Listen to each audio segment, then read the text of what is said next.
I never believed in fate.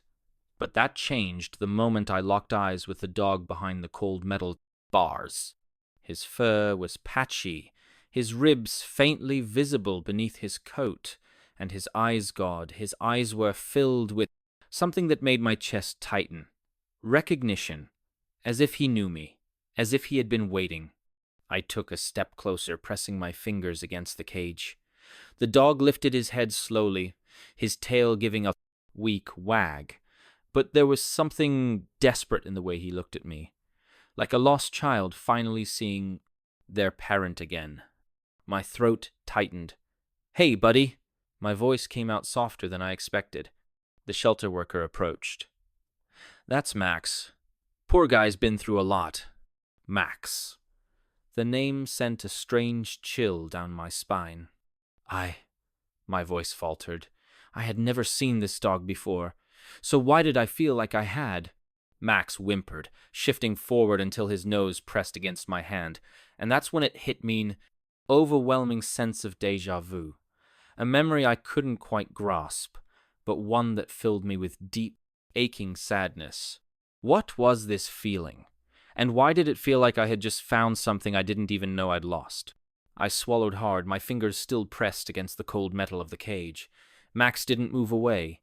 He just stood there, staring at me like I was someone he had been waiting for his entire life. A lump formed in my throat.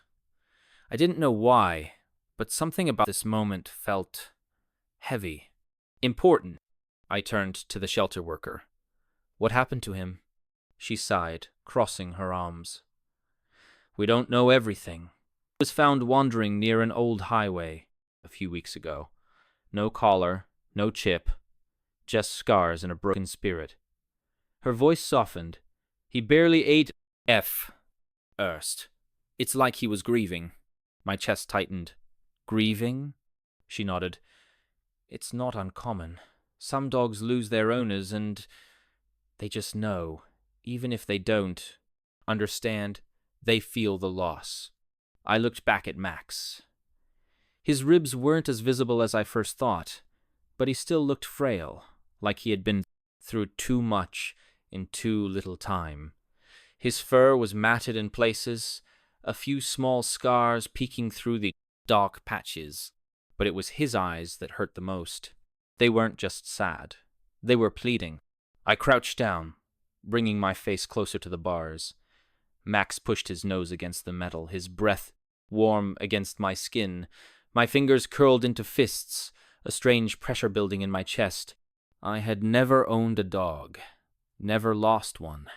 So why did I feel this unbearable weight, like I had let him down somehow? I reached through the bars, my fingertips barely brushing against his fur. He didn't flinch. Instead, leaned into my touch, his tail wagging just once, slow and careful, as if he wasn't sure if it was okay. Hope again. I felt my breath hitch. "Would you like to spend some time with him?" the shelter worker asked. I hesitated. I had only come here out of curiosity, just to look. I wasn't planning on taking a dog home. But then Max let out a small whimper, quiet, almost desperate, like he was afraid I would walk away. And just like that, the decision was made. "Yes," I said, my voice barely above a whisper.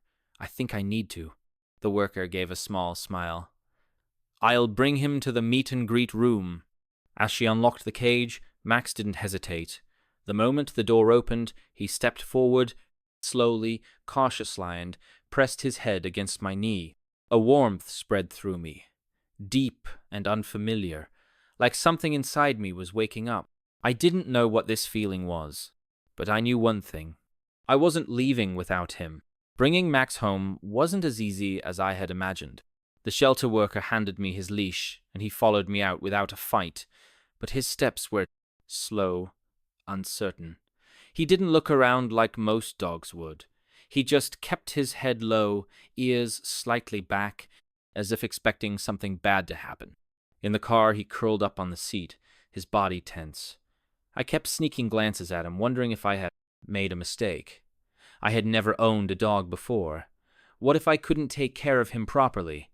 What if I wasn't what he needed? When we arrived home, Max hesitated at the front door. I gave the leash a gentle tug, but he stayed frozen, staring at the doorway like it was some kind of trap. "Come on, buddy," I said softly. "It's okay." His tail gave a tiny, uncertain twitch, but he didn't move. I knelt beside him, reaching out slowly. His body flinched just for a second, and my stomach twisted. How much had this dog been through? I didn't push him. Instead, I sat down on the porch, waiting.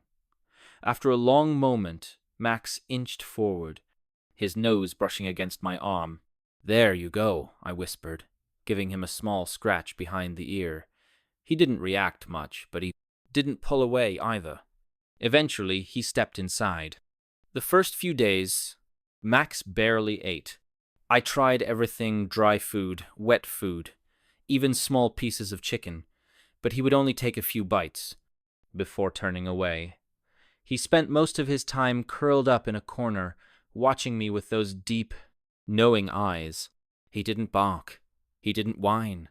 He just existed. I sat with him for hours, speaking softly, telling him about my day, about random things that didn't matter. He didn't respond, but sometimes his ears would twitch, like he was listening.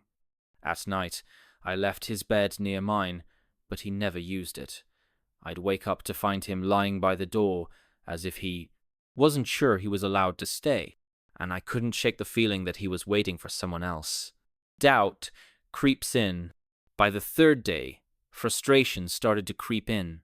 I had read stories about rescue dog show. They warmed up quickly, how they showed gratitude, how they became the perfect companions. Max wasn't like that. He was distant, guarded, a ghost of the dog he could have been. Did I do the right thing? I wasn't a dog expert. Maybe someone with experience would have been better for him. I thought about taking him back. The idea made my chest feel tight, but I couldn't ignore it. What if I wasn't helping him? What if I was just making things worse? That evening, I sat on the floor beside him, my back against the couch. "I don't know what you need, Max," I admitted. "I don't know if I'm doing this right." Max didn't move. He just watched me with those tired, knowing eyes. I sighed, rubbing my temples. "If you need me to let you go, I will." I didn't expect a response. But then, for the first time, Max moved closer, just an inch. And then another, until his head rested against my leg. My breath caught. Slowly, carefully, I placed a hand on his back. His body tensed for a moment, but then, after what felt like forever, he relaxed. Just a little. It wasn't much, but it was something. And in that tiny, fragile moment, I knew one thing for sure. I wasn't giving up on him. I searched through the bag of things they had given me and pulled it out. The collar was worn, the leather cracked and faded, but as I turned it over in my hands, my breath caught. There was something scratched into the inside. A name. Charlie. My hands tightened around the collar. Max Charlie lifted his head, his ears twitching slightly at the sound of the name. I hesitated, then whispered, "Charlie?" His entire body stiffened. I swallowed. "Is that you?" For the first time since I had brought him home, he looked at Menno through me. Not past me, but his deep brown eyes locked onto mine, and I felt something pass between us. A connection. A memory neither of us could fully understand. And then, slowly, hesitantly, his tail wagged. That night, I couldn't sleep. The name haunted me. Who had Charlie belonged to? Had someone been looking for him? Had he run away or been abandoned? I sat at my desk, running my fingers over the worn leather collar. I had to know. I grabbed my laptop and searched for lost dog listings in the area. I scrolled through dozens of posts, my chest tightening with each one. So many animals missing, so many families still hoping. Then, after almost an hour, I found something. A post from nearly a year ago. The picture was blurry, but the dog in it had the same dark eyes, the same patch of white fur on his chest. The post read, "Missing Charlie. Last seen near Oak Ridge Highway. Please, if found, call. He is deeply loved." My stomach twisted. A year ago. Had he been on his own all this time? I hesitated before dialing the number. My hands felt clammy as the phone rang. One ring. Two. Then a voice. "Hello?" It was an older woman, her voice tired. I swallowed. "Hi, I think I found your dog." Silence. Then a shaky breath. "Charlie," she whispered. I looked down. Charlie Max was lying beside me, his head resting against my foot. He wasn't just a stray. He wasn't just a lost soul. He had a home. He had a past. And now I had to decide, was I going to give him back? The woman's voice trembled on the other end of the phone. "Charlie, you have him?" I looked at the dog lying beside me. He had been through so much. Lost, alone, waiting for someone. "Yes," I said softly. "I think it's him." A deep silence followed. Then a quiet sob. "I thought he was gone forever." Her words hit me like a wave. Charlie had a family, a real home. Someone had been missing him all this tea. My heart clenched. Was I about to lose him? The woman gave me an address, her voice shaking with gratitude. "Please, can I see him?" I hesitated, my chest tightening. Was this the right thing to do? I looked at Charlie. He met my gaze, his tail wagging once. Slowly. Did he remember her?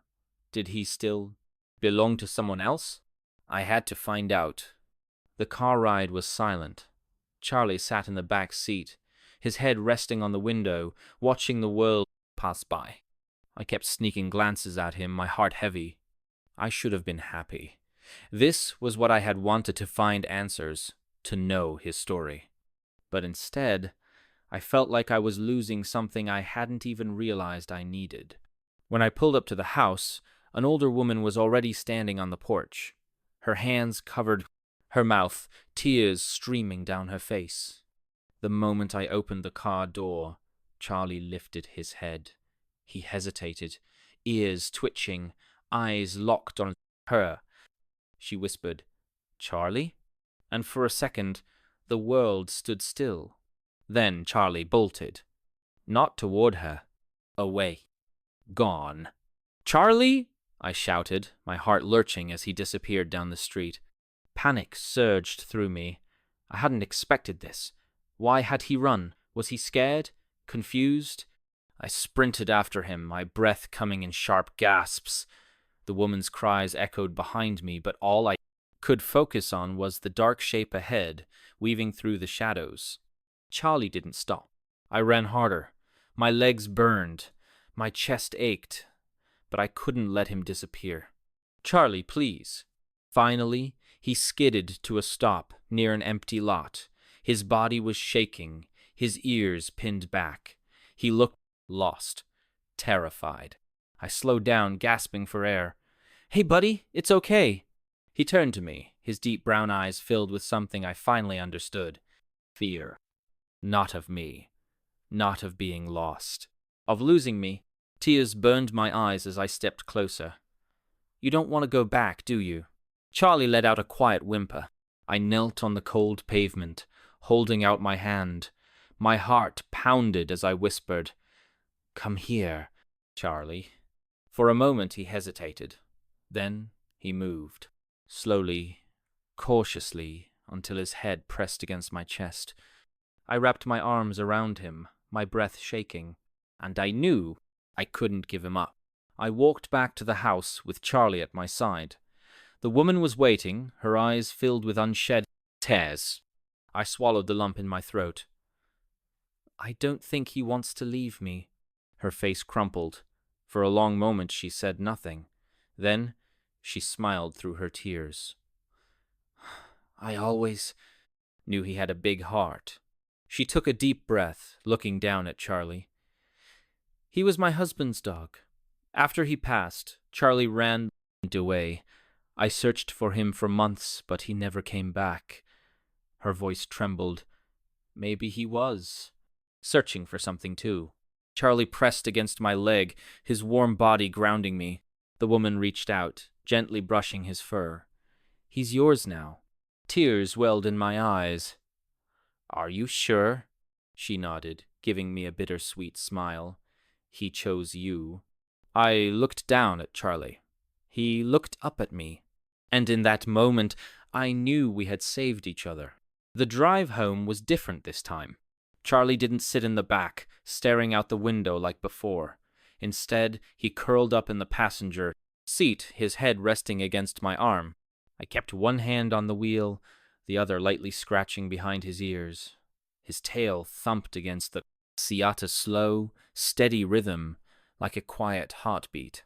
I had expected to feel guilty. I had expected doubt. But all I felt was peace. In the days that followed, something changed between us. Charlie no longer hesitated before coming to me. He no longer flinched when I reached out my hand.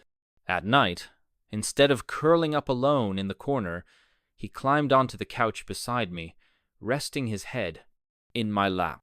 The nightmares that used to jolt me awake, the ones filled with loneliness, regret, and the ghosts of my past grew quieter, because now, when I woke up in the middle of the night, I wasn't alone. Charlie was always there, and for the first time in a long time, I knew what it felt like to be home. Charlie's past had left scars, some visible, some hidden deep inside, but so had mine. And yet, here we were. We had both been lost, both searching for something we couldn't name, but in the end we found exactly what we needed: each other. Not every rescue story is about saving an animal. Sometimes they save us too. There are millions of animals like Charlie waiting for a second chance, abandoned, forgotten, or searching for something they can't explain. If you have the space in your heart, consider adopting. Consider rescuing. Because sometimes the ones who need saving the most are the ones who will save you in return.